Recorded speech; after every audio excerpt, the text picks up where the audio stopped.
할렐루야. 오늘 아침도 주의 성령께서 함께 하시고 인도하심 받는 귀한 하루가 되실 수 있기를 축복합니다. 우리는 지난 시간에 고난과 절망 중에서도 성도가 세상을 이길 수 있는 비결이 무엇이냐 하는 것을 살펴봤습니다. 오늘도 우리를 위로하시고 격려하시는 하나님의 말씀을, 그리고 하나님의 그 은혜를 힘입어서 주님과 동행하시는 귀하고 복된 하루가 되실 수 있기를 원합니다. 잠언 15장 16절 말씀 다시 보시겠습니다. 가산이 적어도 여호와를 경외하는 것이 크게 부하고 번뇌하는 것보다 나으니라. 아멘. 오늘 본문 말씀은 우리 믿는 사람이 꼭 기억해야 될 중요한 영적 교훈이 담겨 있다고 생각합니다. 가산이 적어도 여호와를 경외하는 것이 더 좋다, 이거죠. 이 본문 말씀에서 적다고 번역이 된 히브리어가 모아트라는 말입니다. 이게 아주 터무니없이 완전히 모자른다 그런 뜻이 아니라 아주 조금 약간 미세하게 모자른다 이런 뜻을 가지고 있어요. 이렇게 생각해 볼까요? 하나님께서 광야에서도 주의 백성들에게 만나와 메추라기를 먹이셨습니다. 그럼 하물며 우리들이 이 땅을 사는 동안 하나님의 백성들이 천국 향해 가는 동안에 우리의 삶에 아무것도 없어서 정말 먹고 살 길이 없고 정말로 너무나 가난하고 힘들어서 구걸하며 살도록 하나님께서 우리를 두실까? 절대 그렇지 않습니다. 신명기 28장 12절 말씀, 여호와께서 너를 위하여 하늘의 아름다운 보고를 여시사 내 땅에 때를 따라 비를 내리시고 내 손으로 하는 모든 일에 복을 주시리니 내가 많은 민족에게 꾸어 줄지라도 너는 꾸지 아니할 것이요. 아멘. 우리가 하나님의 말씀대로 살고 복음에 순종하며 살면 하나님께서 하늘의 아름다운 보물 창고를 열어 주십니다. 때를 따라 하늘은 비를 내리고 땅은 풍성하고 아름다운 결실을 우리에게 내어주는 거예요. 하나님께서 그렇게 될 것이라고 주의 백성들에게 약속을 하신 겁니다. 그러니 오늘 말씀에 가산이 적어도 이렇게 말씀한 이 말씀은요, 이게 가난하다는 뜻이 결코 아닙니다. 가난한 것이 아니라 하나님께서 주신 것으로, 약속하신 것으로 만족하며 살면서 하나님을 경외하며 사는 것이 맞다, 그 얘기예요. 끝이 보이지 않을 만큼 넓은 땅을 가져야지만 인생을 살 수 있는 건 아닙니다. 그렇죠? 평생 다 써도 못 쓰고 죽을 돈을 쌓아둬야지만 사람답게 살 수 있는 거, 그것도 아니지 않습니까? 세계적인 부자 워렌 버핏은요, 재산이 70조가 넘습니다. 자기 가진 재산이 그렇게 많아요. 그런데 워렌 버핏은요, 이분이 90살이 넘으셨어요. 아침마다 출근을 하는데 출근할 때 사모님한테 3달러씩 용돈을 받아서 회사로 출근합니다. 3달러를 받아서, 자기 재산이 70조가 넘는 분인데 사모님한테 매일 아침 3달러를 받아서 회사로 차를 직접 몰고 90살 노인이 가다가 햄버거 가게에 들려서 주문을 하는 거예요.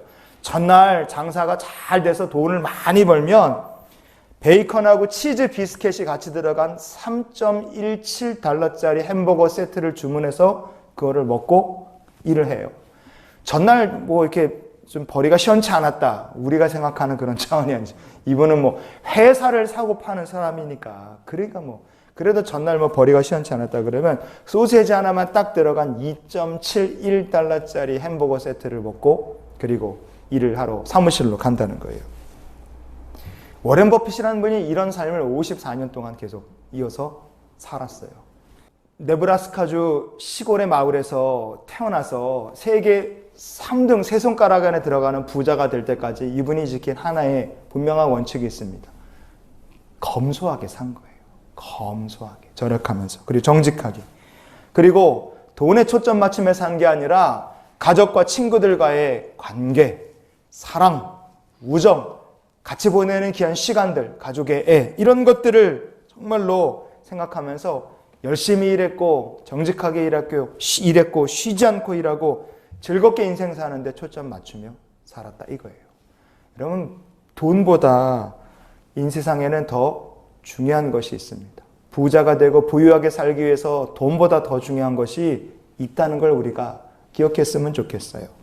우리가 욕심 부리지 않고 하나님 경외하며 살 것을 원하면 하나님께서 그에 합당한 것들을 다 주십니다. 그런데 언제 사람이 번뇌에 휘달리면서 살겠습니까? 가지고 있는 물질이 많은데도 언제 번뇌에 시달리겠어요? 오늘 잠언 15장 16절 중간 뒷부분 하반절을 보시면 크게 부하고 번뇌하는 것보다 나으니라. 아멘. 하나님께서 주신 것보다 더 가지고 싶어서 욕심을 부리거나 내게 아닌데 내가 가지려고 하면 그때부터 우리의 마음은요, 만악의 이 근원이 되는 물질, 돈의 노예가 진짜 되는 겁니다. 그럼 그때부터 뭐가 우리를 덮치겠어요? 번뇌가 우리를 계속 덮치는 겁니다. 오늘 본문 말씀에 번뇌라 그랬어요. 우리말 성경이 중국어 성경 처음 번역할 때 중국어 성경을 많이 참조를 했기 때문에 우리말 성경에는 불교적인 느낌이 나는 용어들이 아직도 꽤 많이 남아 있습니다. 그런데 번뇌라고 번역된 히브리어가 우메슈마흐라는 말이에요. 이 우메슈마흐라는 말은요, 번뇌라는 뜻보다는 어떤 뜻이냐, 혼란과 소동, 난리법석, 뭐 이런 뜻을 가진 말이라고 생각하시면 됩니다. 어찌됐든 좋은 뜻은 절대로 없는 말이에요. 사무엘상 5장 11절 한번 찾아보시겠습니다. 이스라엘의 신의 궤를 보내어 그 있던 곳으로 돌아가게 하고 우리와 우리 백성이 죽임당함을 면하게 하자 하니 이는 온 성읍이 사망의 환난을 당함이라. 아멘. 블레셋 사람들이 이스라엘과 전쟁에서 하나님의 언약궤를 뺏어왔습니다. 그리고 자기들의 신의 신전에다가 그걸 뒀어요. 다곤의 신전에 뒀는데 그때부터 하나님께서 온 블레셋 땅에 그냥 막 재앙을 막 내리시는 거예요. 그래서 이 블레셋 사람들이 말합니다. 이 땅에 이 이스라엘 백성들의 언약궤 갖고 온 것 때문에 우리에게 사망의 환난이 임했다. 그래요. 여러분, 사망의 환난 이렇게 말했는데 그게 메후마트 마헤트, 히브리어 본문을 보면 그렇게 되어 있습니다. 메후마트라는 말이요, 아까 우리가 읽었던 번뇌라는 그 말, 우메슈마흐라는 말과 같은 말입니다. 원래 같은 말이에요.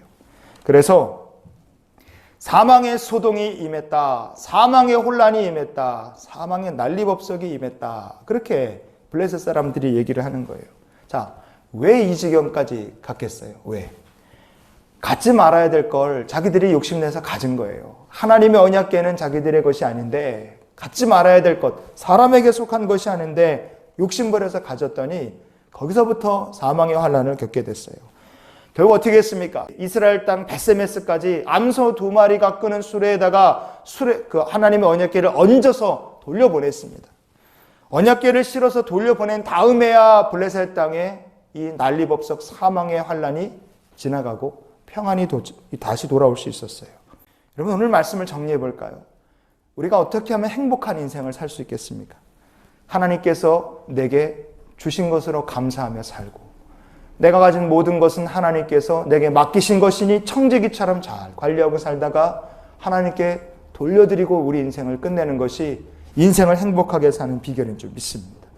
그때 우리의 인생에 저절로 행복이 찾아오게 될 줄 믿어요. 내 것이 아닌데 가지려고 했던 욕심들을 주여 내려놓게 해 주시옵소서. 하나님의 것인데 내 것인 줄 착각하고 있었던 것들 깨닫고 하나님의 것은 하나님께로, 맡겨주신 것은 잘 관리하고 쓸 수 있는 청지기로 오늘 하루를 살게 해 주시옵소서. 우리 이렇게 기도하며 사는 거룩한 하루가 될 수 있기를 주님의 이름으로 축원을 드립니다. 같이 기도하시겠습니다.